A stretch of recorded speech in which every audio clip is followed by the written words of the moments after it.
Yuk jadi bagian dari dakwah kami. Dukung operasional dakwah dan sosial kami, raih pahala amal jariah yang terus mengalir sampai hari kiamat. Assalamualaikum warahmatullahi wabarakatuh. Alhamdulillah wassalatu wassalamu ala Rasulillah. Segala puji dan puja kehadirat Allah Subhanahu wa taala, juga salawat dan taslim kepada Nabi besar Muhammad sallallahu alaihi wa ala alihi wa sahbihi wasallam. Saudaraku seiman, bertemu lagi insyaallah di sore hari Senin. Seperti biasa, lepas asar pukul 16.00 kita akan membedah buku kumpulan doa dalam Al-Quran dan hadis Nabi alaihi salatu wassalam yang ditulis oleh Syekh Sa'id rahimahullah. Dan kita akan masuk ke bab 49 pada kesempatan ini, yaitu doa untuk orang yang sakit saat menjenguknya. Ya. Sebelum kita membaca doa-doa yang diajarkan dan disampaikan oleh beliau, tentu yang dinukil dari ajaran baginda Nabi SAW, kami ingin menyampaikan dulu tentang masalah sakit ini. Ya. Sakit ini atau penyakit ini teman-teman sekalian, ada yang murni memang sebabnya karena kesalahan manusia. Dalam arti kata, maaf memang dia jorok, dia kotor ya, sehingga akhirnya penyakit itu mudah untuk datang kepada dia. Sebab-sebabnya ada dikarenakan karena dia ya. Sehingga akhirnya sakitlah dia. Nah ini tentu dalam pandangan syariat Islam dia dianggap karena kesalahan dia, namun tetap dosa-dosa ini akan atau penyakit ini akan menjadi pembersih dosa dia bila dia memang bersabar dalam menerima itu dan ikhtiar mencari jalan keluar untuk berobat. Ya. Dan ada juga penyakit yang memang Allah Subhanahu wa taala datangkan sebagai ujian tanpa ada sebab dari kita. Bangun tidur tiba-tiba sakit, padahal sebenarnya tadinya sehat, tidak ada masalah, gitu kan? Atau misalnya Allah Subhanahu wa taala datangkan sebuah wabah kayak kita sekarang, misalnya ada corona ya, maka di saat itu kita mau tidak mau, ya ini ujian dari Allah Subhanahu wa taala. Ini juga sama ya, kita bersabar dalam menghadapinya.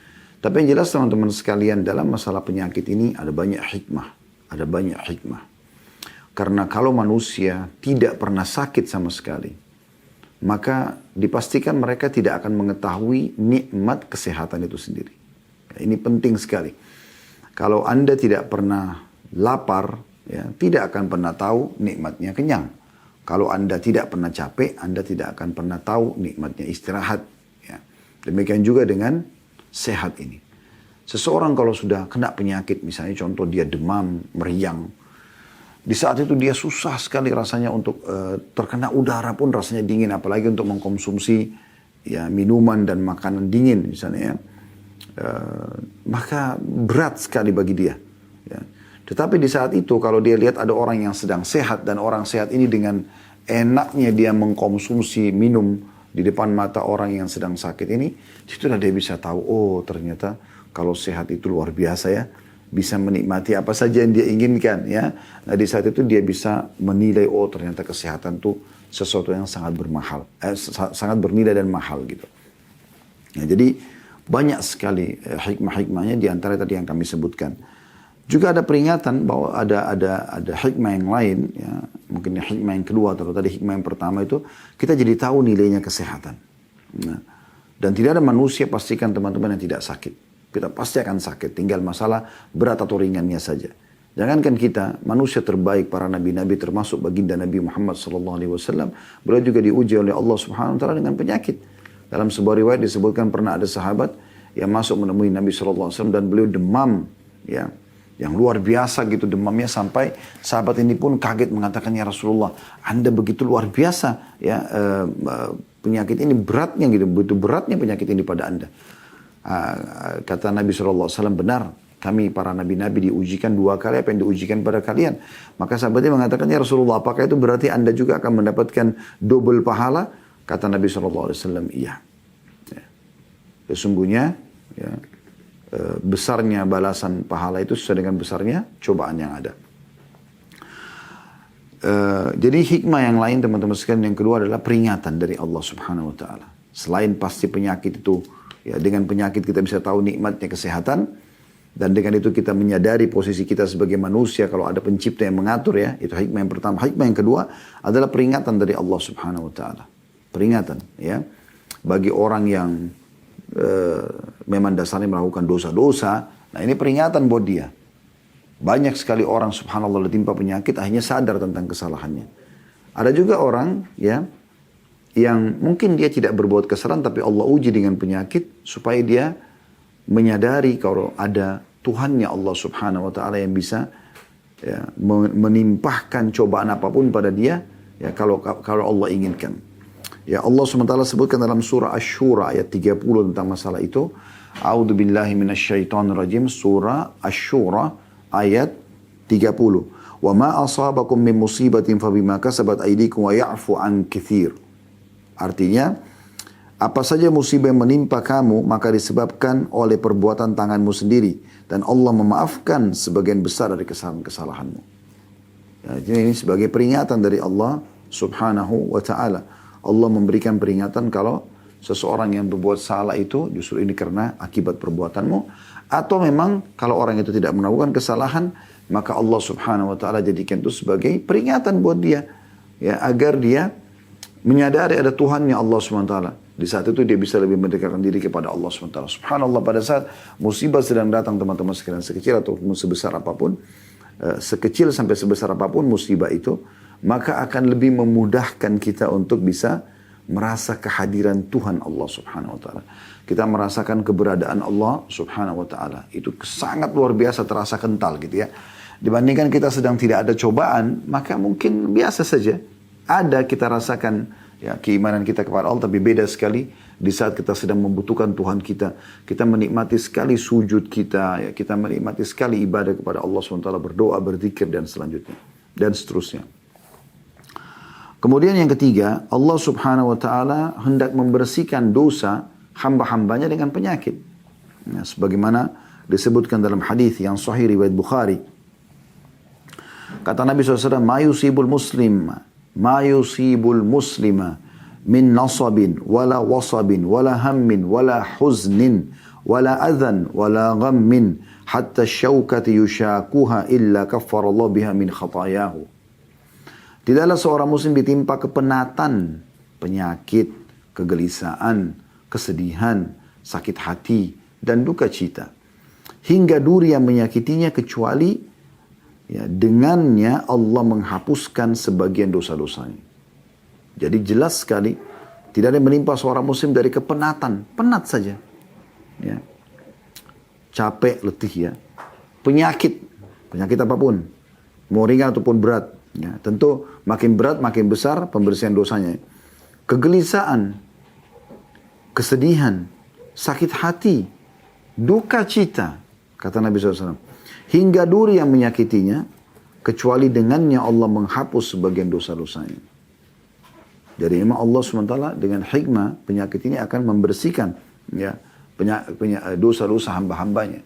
Bahkan ada sebuah hadis ya, sebuah riwayat yang pernah kami dengarkan. Dan Nabi SAW mengatakan ada dosa-dosa yang tidak cukup dengan istighfar.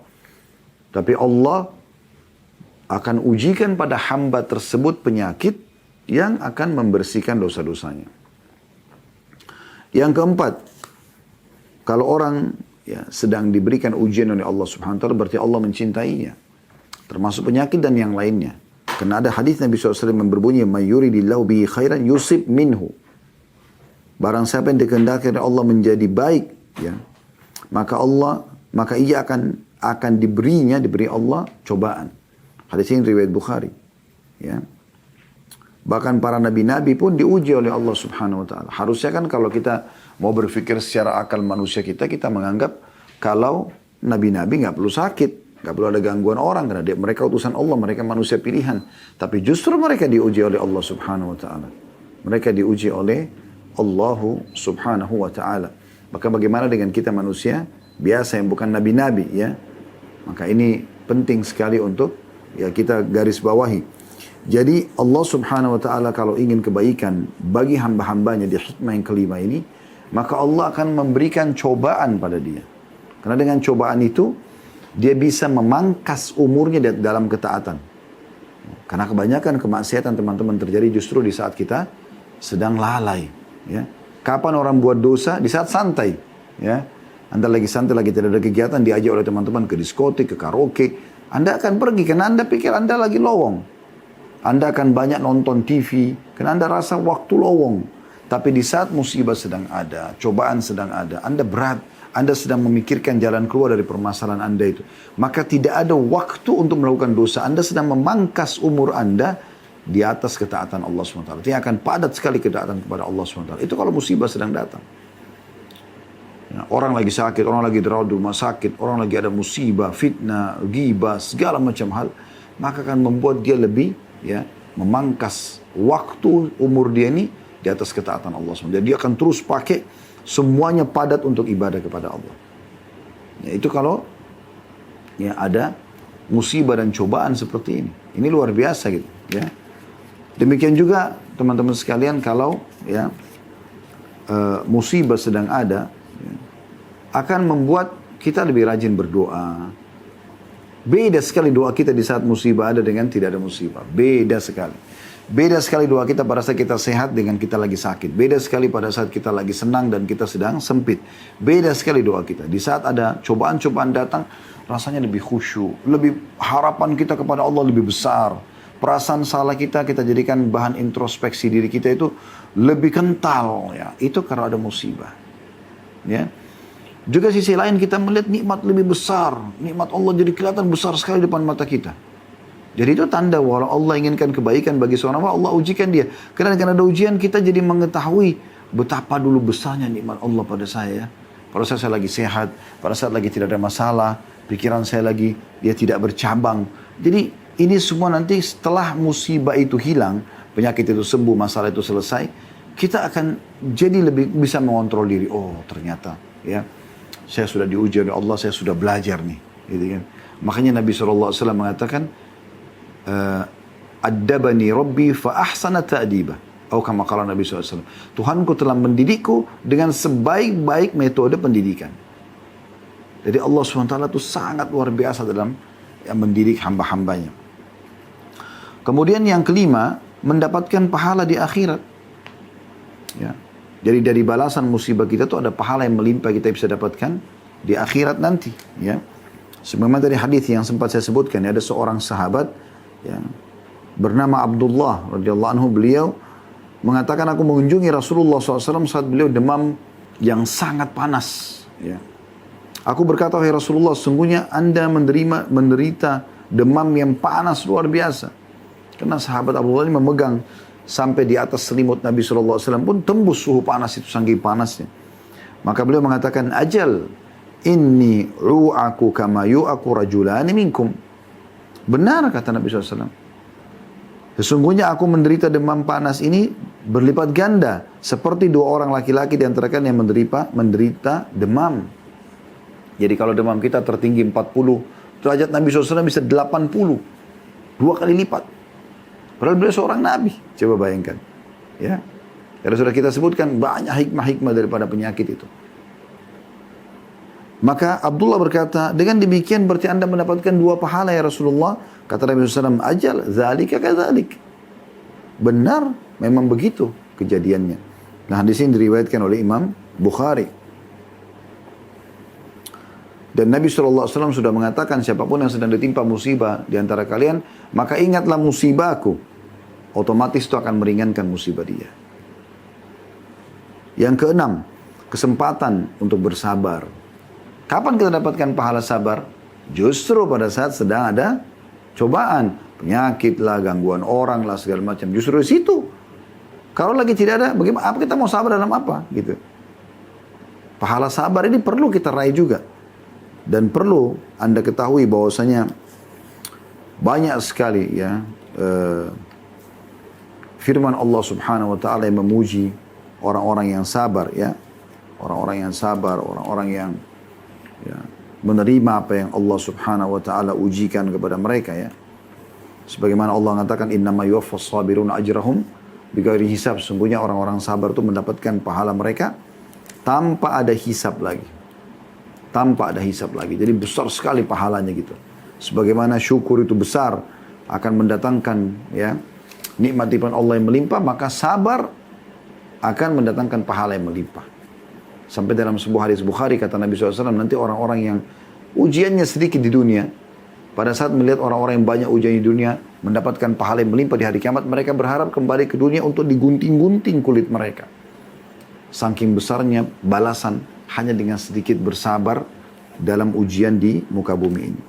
Dalam sebuah riwayat dari Ibnu Abbas radhiyallahu anhu, beliau berkata kepada muridnya Atha bin Abi Rabah rahimahullah, seorang ulama tabi'in, maukah aku perlihatkan kepadamu tentang seorang ahli surga, wanita ahli surga? Mau enggak aku ceritakan kepadamu seorang wanita ahli surga? Maka kata Atha, tentu. Kata Ibnu Abbas radhiyallahu anhu, seorang wanita berkulit hitam pernah mendatangi Nabi SAW seraya berkata, sesungguhnya aku terkena epilepsi, ya, penyakit ayan. Dan aku takut terbuka auratku tanpa aku sadari, berdoalah kepada Allah untukku agar disembuhkan. Kata Nabi SAW apa? In syi'ti sabarti walakil jannah, wa in syi'ti da'utullaha ayyu'afiyaki. Kalau kau mau, bersabarlah, maka bagimu surga. Apa itu sabar? Bukan elus dada duduk manis, ya, sudah sering kita sampaikan itu. Tapi menerima takdir Allah. Anda bangun pagi, flu, demam. Anda terima dulu, oh Allah sedang uji saya. Anda bangun tidur, tiba-tiba ada yang fitnah, ada yang sakitin, ada yang segala macam. Oh iya, ini cobaan dari Allah. Anda terima dulu. Itu namanya sabar. Kemudian ikhtiar, mencari jalan keluar yang tidak melanggar syariat untuk menyelesaikan perkara Anda itu. Penyakit dan yang lainnya.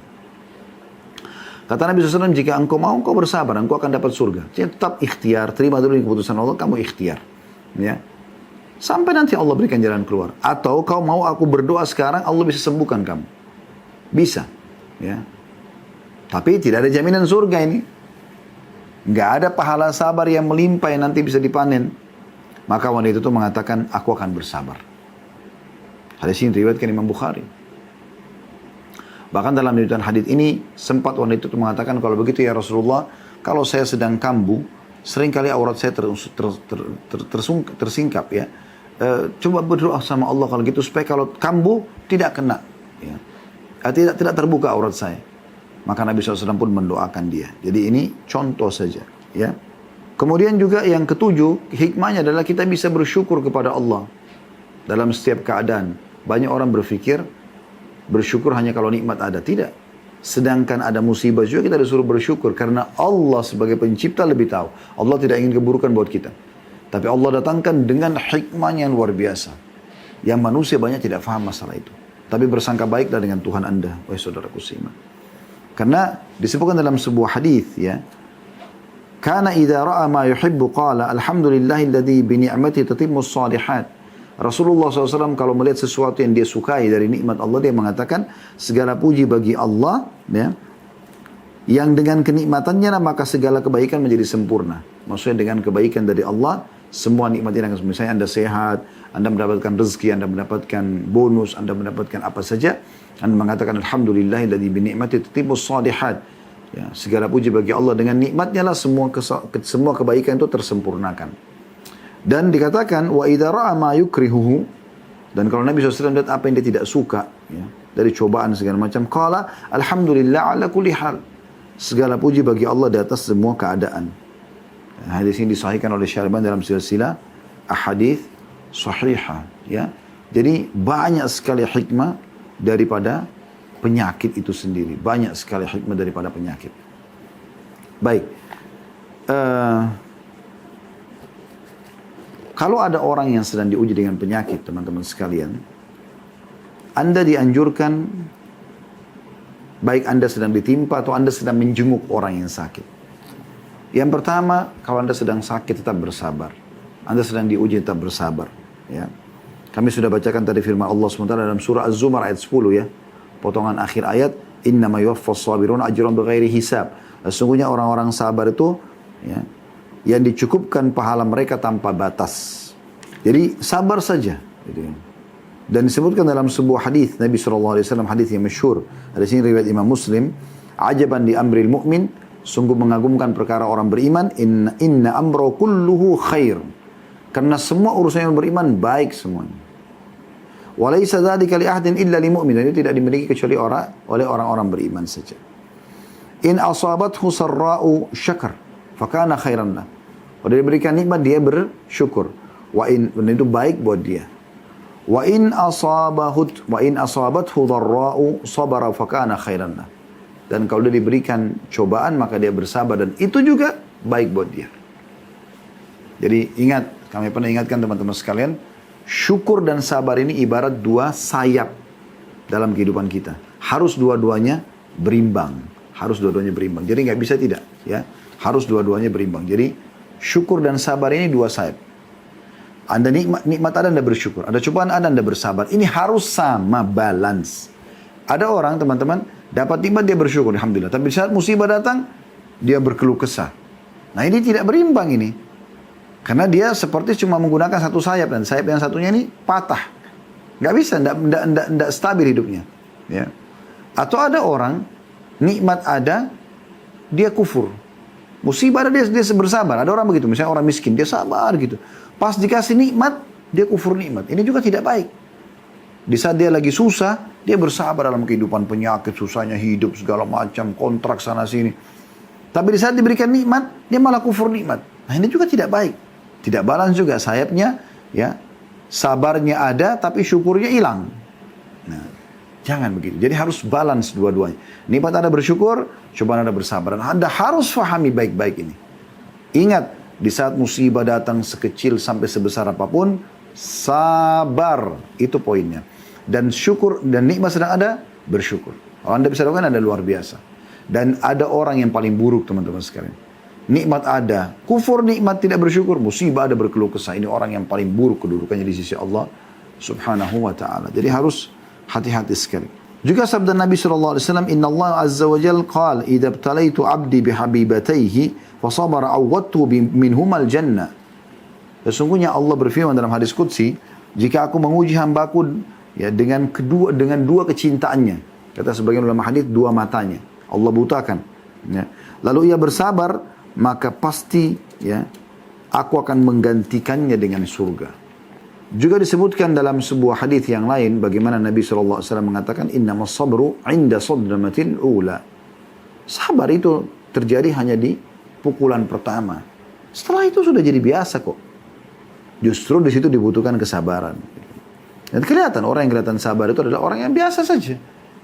Seperti tidak ada apa-apa terjadi. Biasa saja gitu. Dia terima ini sebagai keputusan Allah dan bersangka baik dengan Tuhannya Allah subhanahu wa ta'ala. Dan makin dia bersabar dan makin berat ujiannya, maka makin besar pahalanya. Sebagaimana sabda Nabi SAW, Inna idhamal jazai min idhamil bala. Sesungguhnya balasan yang agung itu akan didapat karena ujian yang agung juga. Makin berat, maka makin ya besar balasannya. Wa inna Allah idha ahabba qawman ibtalahum. Dan Allah kalau cinta seorang hamba, Allah akan uji mereka. Justru diuji di sini dengan hikmah-hikmah tadi sudah kita sebutkan. Faman radhiya falahu ridha. Siapa yang ridha dengan cobaan itu, oh ya sudah, Allah lagi uji saya. Nah, tadi saya sabar aja deh, kan Allah sudah uji. Nah, maka dia akan dapatkan keridhaan. Wa man sakhita falahu sukhut.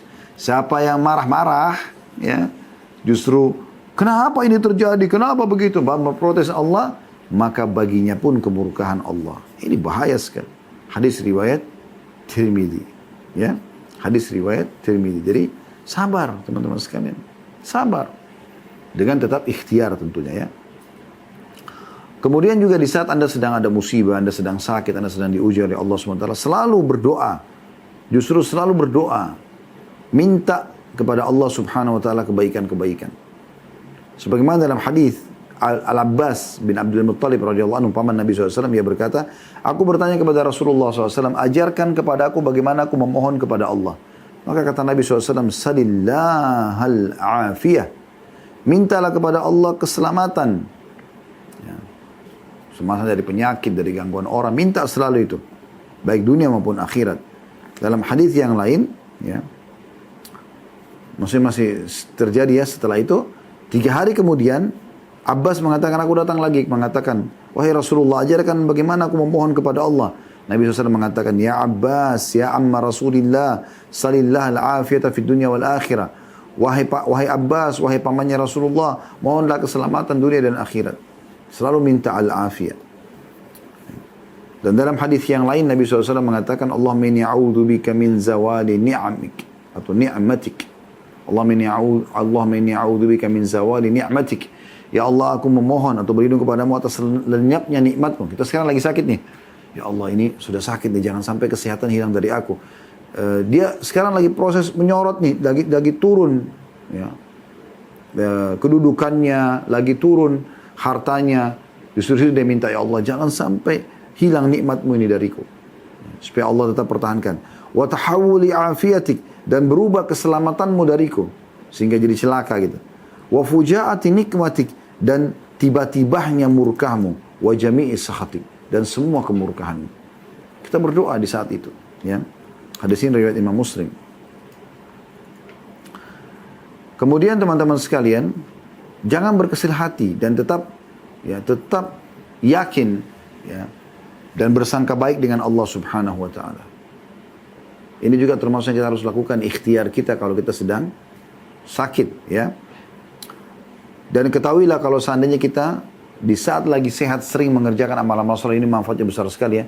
Anda sering puasa Senin Kamis di saat sehat, Anda selalu sholat malam, Anda berzikir, Anda bersedekah, Anda sholat berjamaah di masjid. Semua Anda kerjakan. Di saat Anda sedang sakit, ya, maka tetap pahalanya jalan. Sesuai dengan sabda Nabi SAW, "Idza maridal abdu aw safara kutiba lahu mithla ma kana ya'malu muqiman sahihan."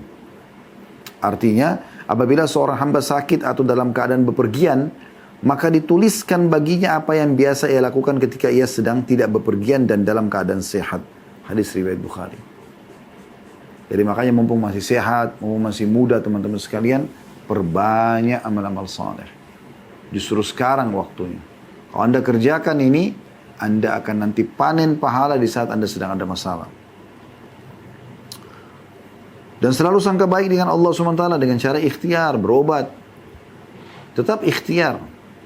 Dan yakin ini pasti Allah memiliki hikmah yang besar dari masalah yang sedang Anda hadapi. Sebagaimana sabda Nabi SAW, "Di kulli da'in dawa, fa idza usiba dawa'ud da'i bari'a bi'idnillahi ta'ala." Setiap penyakit pasti ada obatnya. Apabila obat penyakit itu tepat, maka penyakit itu akan sembuh dengan izin Allah. Ya. Juga sabda Nabi SAW dalam hadis qudsi, Allah berfirman, yaqulullahu azza wa jalla, Allah yang maha mulia dan maha tinggi berfirman, "Ana inda dhanni 'abdi bi wa ana ma'ahu idza da'ani." Aku selalu sesuai dengan prasangka hambaku, bersangka baik, ya, pada Allah, maka aku akan beserta dia atau selalu bersamanya. Jika dia berdoa kepada aku, maka aku akan terima, aku akan berikan. Nah, hadis ini diriwayatkan Ahmad dan disahihkan oleh Syekh Albani. Jadi kita bersangka baik. Kemudian juga lakukan teman-teman sekalian bersedekah. Ya, bersedekah ini kalau Anda sedang ada musibah, Anda sedang sakit. Ya. Karena kata Nabi SAW, "Da'u mardakum bis sadaqah." Obati orang-orang sakit kalian dengan bersedekah. Ya. Dan ini sanadnya Hasan di ghairihi, disebutkan oleh Al-Mundhir dalam Targhib wa Tarhib, dan Hasan ghairi, sanadnya di Hasan ghairikan, ya, oleh Syekh Albani rahimahullah. Jadi ini kalau Anda sedang ada musibah ataupun cobaan, termasuk di sini sedang kita bahas masalah penyakit. Baik. Sekarang teman-teman sekalian kita masuk ke bahasan kita. Dari tadi itu semua tentang masalah penyakit, ya. Doa untuk orang yang sakit saat menjenguknya. Jadi tadi sudah kita sebutkan hikmah daripada penyakit supaya kita terima itu. Kemudian juga sudah kita sebutkan apa yang harus kita lakukan kalau kita sedang sakit, ya. Poin-poinnya. Sekarang kita masuk kalau kita sedang menjenguk orang sakit. Dan ini yang menjadi bahasan kita sebenarnya dalam doa yang sedang kita bahas, ya. Namun sebelum kita masuk lagi ke doa yang kita akan bahas insyaAllah, saya akan coba sebutkan hadis Nabi SAW, hadis yang mulia. Hadis ini diriwayatkan Imam Muslim, ya, dalam kitab Al-Birri was-Silah. Ya. Dan ini hadis sahih, kata Nabi SAW, "Inna Allah azza wa jalla yaqulu yawmal qiyamah." Allah yang maha mulia dan maha tinggi berfirman pada hari kiamat nanti, "Ya bna Adam, maridtu falam ta'udni." Wahai anak Adam, aku sakit tapi kau tidak pernah menjengukku. Qala ya Rabbi, kaifa a'uduka wa anta rabbul alamin. Maka hamba itu akan mengatakan, wahai Tuhanku, bagaimana bisa aku menjengukmu sementara engkau adalah Tuhan alam semesta? Qala ama alimta anna abdi fulanan marida falam ta'udhu. Kata Allah SWT, apakah kau tidak tahu bahwasanya hambaku si fulan, jadi orang kenalannya orang ini, ya, lagi sakit, Tapi dia sengaja tidak mau menjenguknya, temannya, kerabatnya, orang tuanya, saudaranya, dan seterusnya.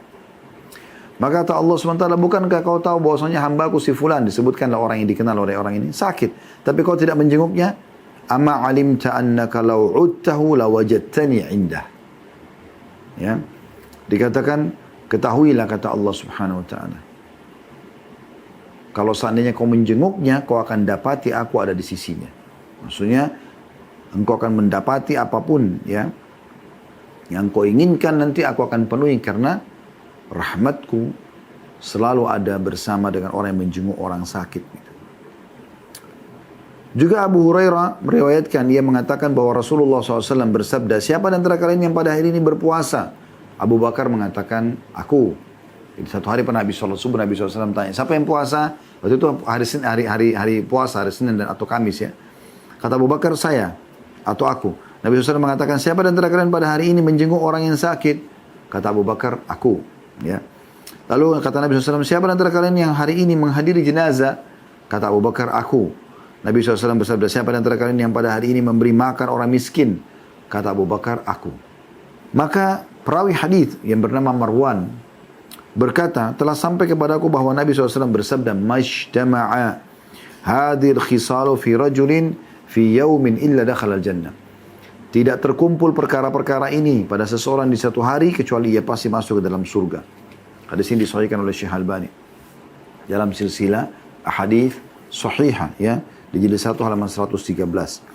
Jadi di sini siapa yang hari itu puasa ya. Kemudian di plus lagi dia ya, menjenguk orang sakit. Nah ini jadi saksi bahasan kita ya.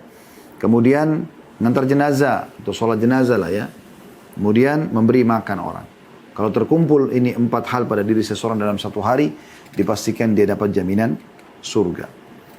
Juga dalam hadis yang lain kata Nabi SAW, Thalathun kulluhunna haqqun ala kulli muslim.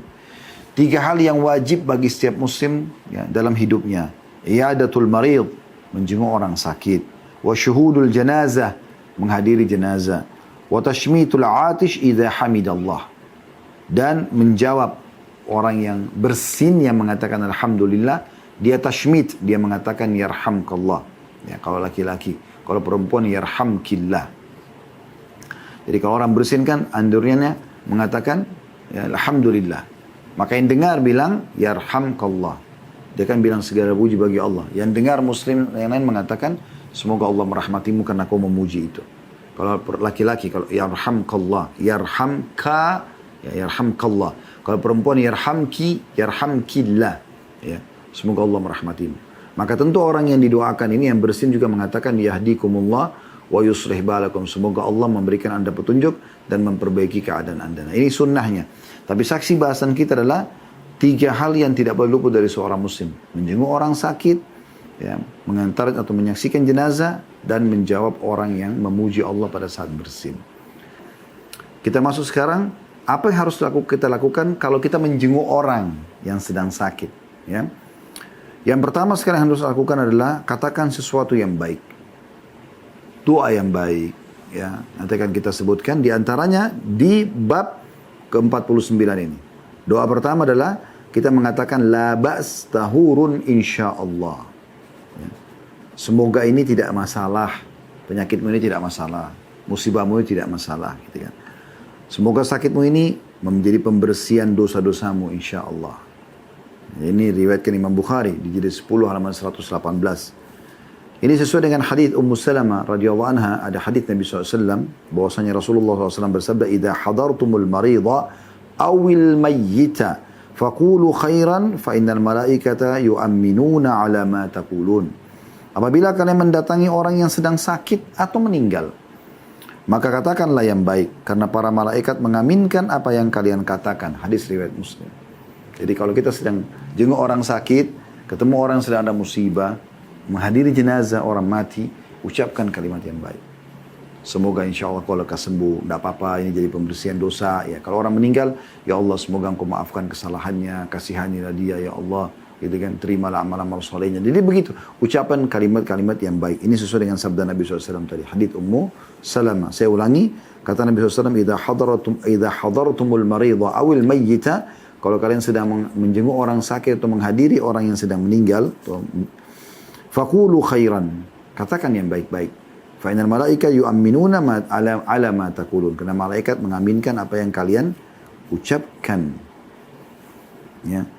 Kemudian jangan lupa tadi di antara kata-kata yang baik adalah tadi yang kita bilang ya, tahur, la ba's tahur insyaallah. Ini doa pertama kita di bab ke-49 halaman 131 di poin A-nya ya. Tidak mengapa, semoga sakitmu membersihkan dosa-dosamu insyaallah. Dan doa ini juga bisa kita sebutkan walaupun di anak kecil ya, pada anak kecil. Kemudian doa yang kedua di situ di poin B-nya kita membaca as'alullahal azim rabbal arsyil azim ayyashfiyaka. Jadi kalau kita bagi tiga doa ini, as'alullahal azim, aku mohon kepada Allah yang maha agung, rabbal arsyil azim, pemilik singgasana yang agung, ayyashfiyaka, agar menyembuhkan penyakitmu ini. Ya, ini disebutkan ada footnote nomor 180, Rasulullah SAW bersabda, perhatikan hadits ini agung sekali ya. Bagian pegang bukunya tolong dilihat di halaman 131, footnote 180 di bawah.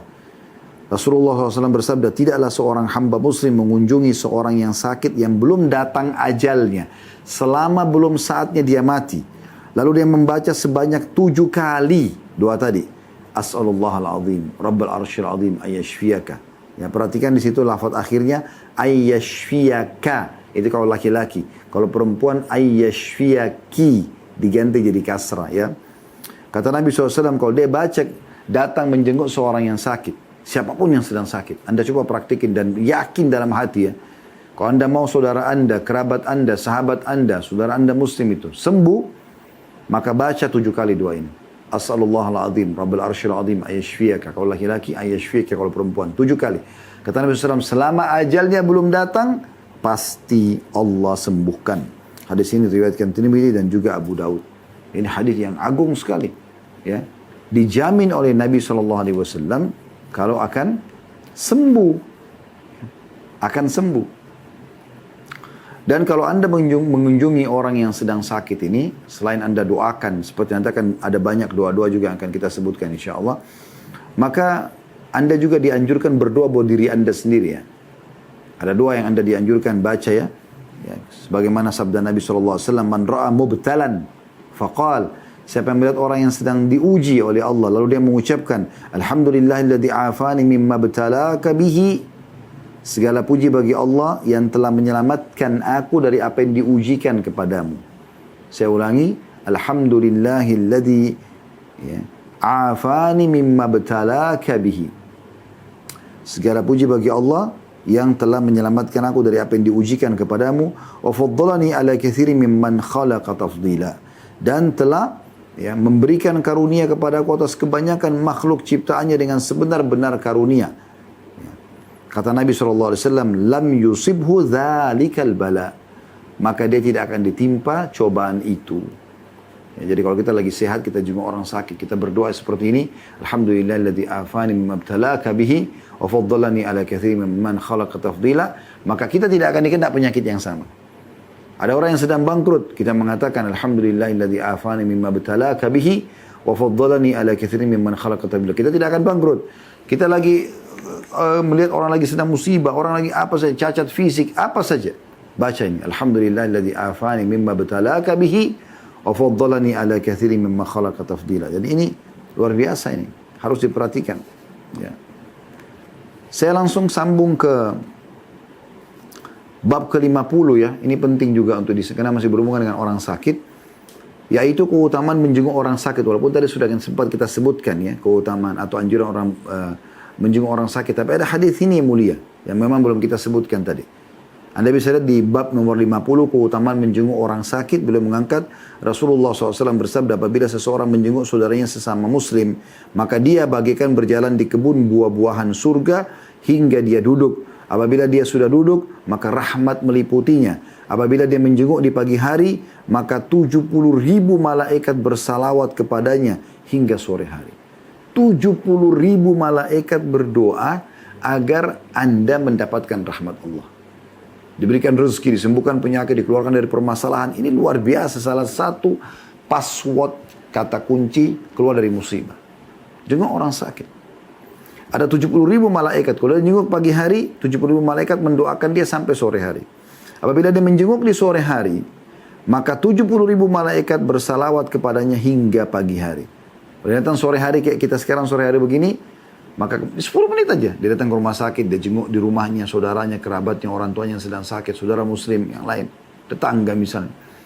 Kemudian dia pergi, ya. 10 menit lalu dia pulang gitu maksudnya. Maka dari sore itu sampai besok pagi, 70.000 malaikat non-stop mendoakan dia. 70.000, satu aja malaikat doakan sudah luar biasa. Anda bisa lihat di situ punten nomor 181, ya, diriwayatkan Tirmidzi, Ibnu Majah dan Ahmad, dan ini juga disebutkan oleh Syekh Albani dalam Sahih Ibnu Majah dan juga Sahih Tirmidzi, ya. Dan hadis ini disepakati oleh umumnya ulama-ulama hadis bahwasanya hadis ini adalah hadis yang sahih. Ini luar biasa, ya, keutamaan ini. Jadi kalau kita menjenguk orang sakit, sama kita sedang dari keluar rumah nih, naik mobil, naik motor, sampai kita tiba di tempat dia, kita duduk, maka kita seperti lagi jalan di taman-taman surga. Ya. Dan memetik buah-buahnya ini. Ya, sampai kita duduk, ya. Jadi kita kayak jalan di taman-taman surga. Allahu alam maknanya mungkin adalah nanti Allah akan balas, kita akan jalan di taman-taman surga, ya, yang penuh dengan buah-buahan. Kemudian sampai dia duduk. Apabila dia sudah duduk, maka rahmat meliputinya. Kasih sayang Allah SWT datang padanya. Ya, rahmat Allah luas, masuk dalamnya pengampunan dosa, peninggian derajat, pemenuhan kebutuhan, semua masuk dalam rahmat.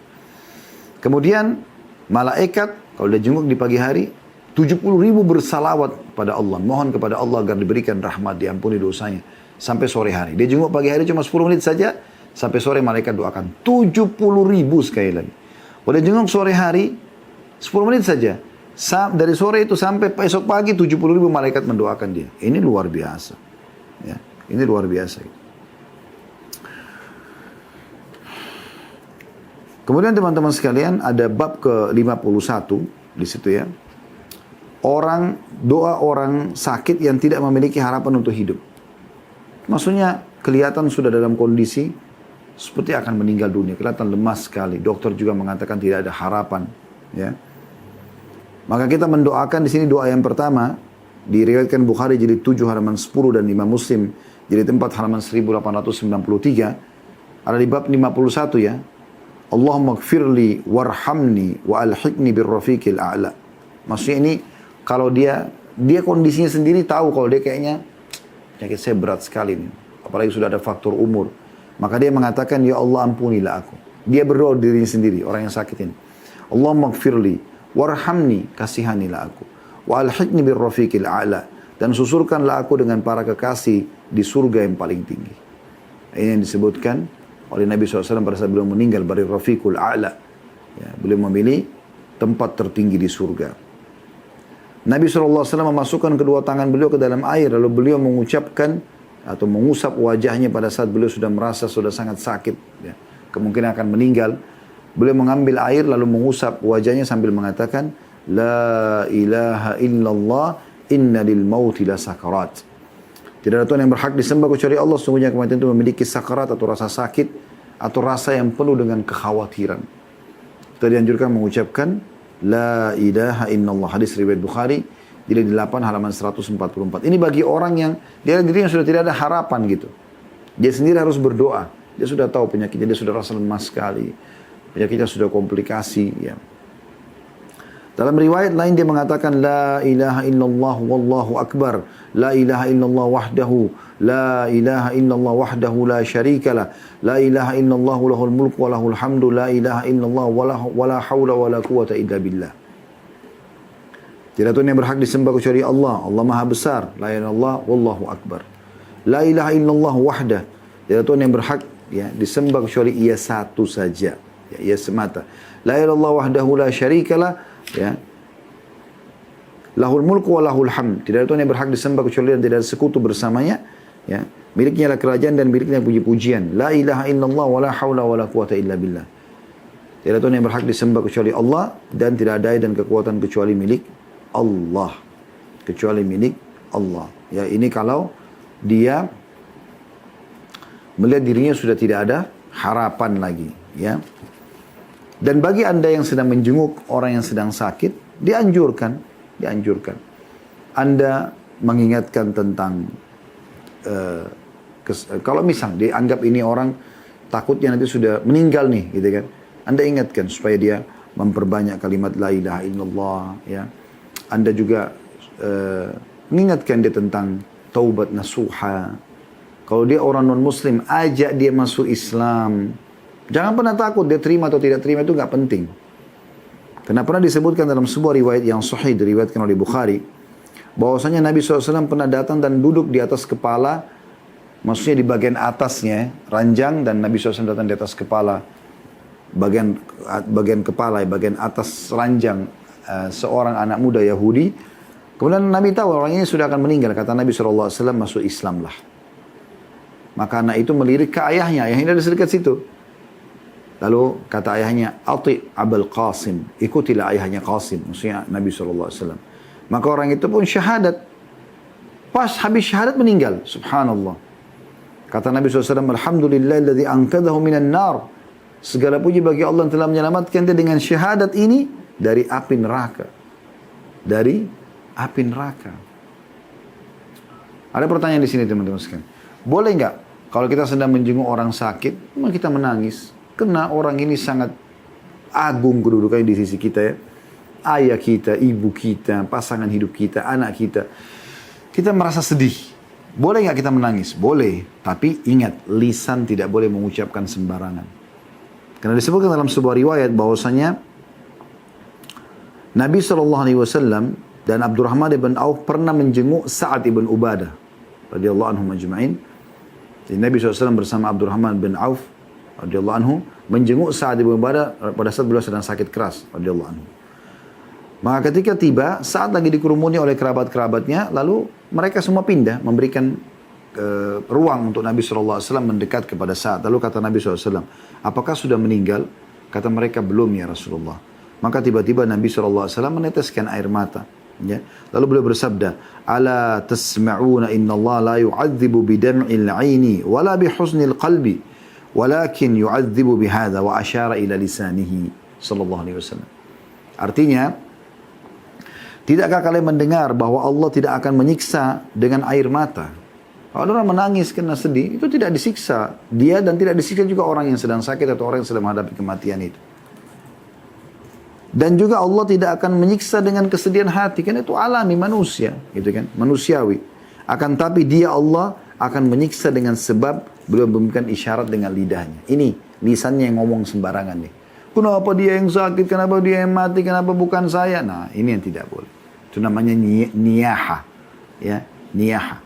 Pukul-pukul badan, jambak rambutnya, ucapin kata-kata yang tidak benar, ini semua yang berbahaya, ya.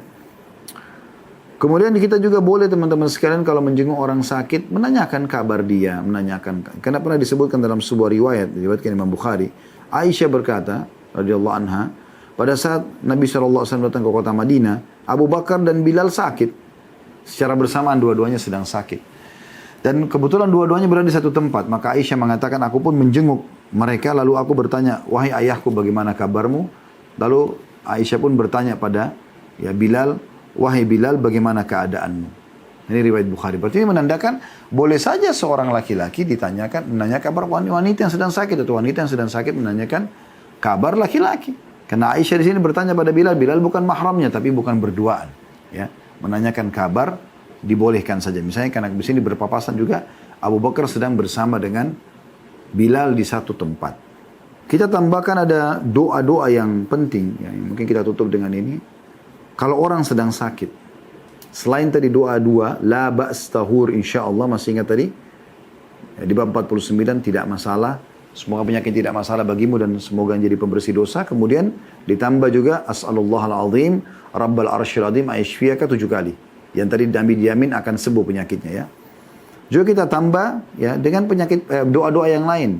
Seperti misalnya dalam sebuah riwayat yang sahih, ya. Riwayat ini diriwayatkan oleh Imam Muslim dalam Kitabus Salam, bahwasanya pernah Jibril, ya, kata dari Abu Sa'id al-Khudri radhiyallahu anhu, beliau mengatakan Jibril mendatangi Nabi SAW dan mengatakan, wahai Muhammad, apakah engkau menderita sakit? Kata Nabi SAW, iya. Maka Jibril mengatakan, Bismillahi arkika min kulli syai'in yu'dhika, ya, min syarri kulli nafsin aw ainin hasid Allah yashfika bismillahi arkik. Artinya, Bismillah arqik, dengan nama Allah aku meruqyamu, ya. Min kulli syai'in yu'dzika. Dari segala sesuatu yang telah yang menyakitimu. Min syarri kulli nafsin au ainin hasid. Dan dari setiap kejahatan jiwa dan mata yang dengki. Allah yashfik. Semoga Allah menyembuhkanmu. Bismillahi arqik. Dengan nama Allah aku meruqyamu. Ini termasuk doa Jibril alaihissalam kepada Nabi SAW. Ya. Dan kita juga boleh teman-teman sekalian menjenguk orang yang sedang sakit walaupun dia tidak sadar. Boleh kita jenguk dan tetap kita mendapatkan keutamaannya. Tetap kita dapatkan keutamaannya. Ya. Sebagaimana disebutkan dalam sebuah riwayat yang sahih, riwayat Bukhari, bahwasanya Jabir bin Abdullah berkata, aku pernah sakit dan dalam kondisi pingsan. Lalu Nabi SAW dan Abu Bakar berdua mendatangiku, menjengukku dalam kondisi mereka berjalan kaki. Maka Nabi SAW berwudu dan menuangkan air bekas wuduknya kepadaku, lalu aku pun siuman. Tapi di sini Nabi SAW menjenguk tanpa, ya, tanpa Jabir mengetahui, tapi Nabi SAW tetap mendatangi. Jadi kadang-kadang kan ada beberapa kerabat kita, orang kita kenal, sudah dalam posisi tidak sadarkan diri, tetap kita mendapatkan keutamaannya. Dan tentu masih banyak doa-doa yang dianjurkan oleh Nabi SAW. Ya. Di antaranya juga ada doa, Adhibil ba's rabban nas. Ya. Ushfi anta syafi la shifa illa shifa'uk shifa'an la yugadiru saqama. Hilangkanlah penderitaan ini, wahai Rabb manusia, dan sembuhkanlah. Ya. Karena engkau lah yang maha penyembuh, tidak ada kesembuhan selain kesembuhan darimu, yakni kesembuhan yang tidak meninggalkan penyakit. Insya Allah di buku doa ini juga ada kok. Ya. Dan di beberapa buku-buku doa yang lain juga ada. Ya. Di dia tentang masalah ruqyah syariah juga ada. Kemudian juga ada doa, Adhibil ba's rabban nas biyadika syifa'u la kashifa illahu illa ant. Ya, artinya, Adhibil ba's rabban nas, hilangkanlah penderitaan ini, wahai Rabb manusia, biyadika asy-syifa'. Di tanganmu lah kesembuhan itu, la kashifa lahu illa ant. Tidak ada yang menghilangkan penyakit itu kecuali engkau. Nah, ini termasuk kita dianjurkan untuk baca, ya. Dan kami menyarankan teman-teman sekalian, insya Allah ada buku yang menarik, masih tulisan si penulis kita, ya, Syekh Sa'id bin Wahf Al-Qahtani. Ada buku beliau, terjemahannya panduan sholat bagi orang sakit, disertai kabar gembira dan kemudahan menurut sunnah. Ya. Harganya Rp15.000. Ini mirip dengan ini tapi lebih lengkap. Bahasanya lebih banyak kepada tentang doa-doa, keutamaan orang yang sakit dan tata cara sholat. Dan juga ada buku yang lain, bimbingan rohani untuk orang sakit, tuntunan untuk pasien, dokter, perawat, keluarga yang menjenguk. Juga sama terbitan pustaka Ibnu Umar, ditulis oleh Ibu Muhammad Ibnu Saleh bin Hasbullah. Ya. Ini juga buku, menurut saya dua-duanya insya Allah bagus untuk melengkapi bahasan kita. Allahu a'lam.